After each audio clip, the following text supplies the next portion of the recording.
Va nihoyat dam olishga borgan domik v Lesuyim haqida podrobniy videoni ko'rishga tayyormisiz? Unda ketdik. Juddalar astorojno ko'ring. Bu videoni ko'rganingizdan keyin hamma ishni tashlab qochib ketgis keladi. Xo'sh, eng avvalo adresidan boshlasam. Bu domik Repinskaya dacha deb ataladi. Bu Repina degan joy shunday boyskiy shahar ekan, ishoninglar, hamma joy великолепный darajada.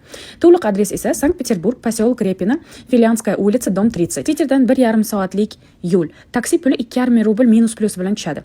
Bu go'zal yurtda qolish esa 17,161 rubl bir sutkasi. Страховой depoziti esa 15,000 rubl. O'zi aslida bu domikni bir sutkaga olgandim. Lekin kelganimdan keyin shuni tushunib yetdimki, bu atmosferaga bir sutkada to'ymas ekanim.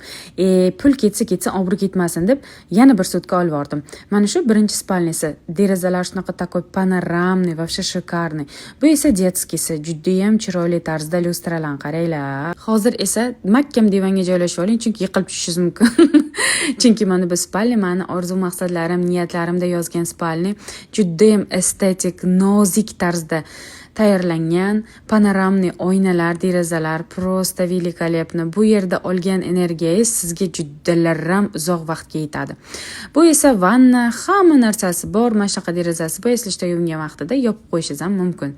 Ko'rishlaringiz mumkin, deyarli devor yo'q, polностью taxtalardan tayyorlangan. Mana shunaqangi atmosferacha miyazza qilib kitob o'qib o'tirsangiz ham bo'ladi. 3 talab qo'yilgan. Xohlasangiz o'tinlar yoqsangiz bo'ladi. Mana bunga nima deysiz? Endi bu yerda prosta napas olish kerak, prosta. Mana velikda arendator menga tashab ketyapsizlar, u yoq bu yoqqa chiqsang deb his qildi shekilli. Men bu indamakkina tinch o'tira olmasligim. Mana bu tong otishi qanday otobdi, o'rtoqlar, tong otishiga nechi.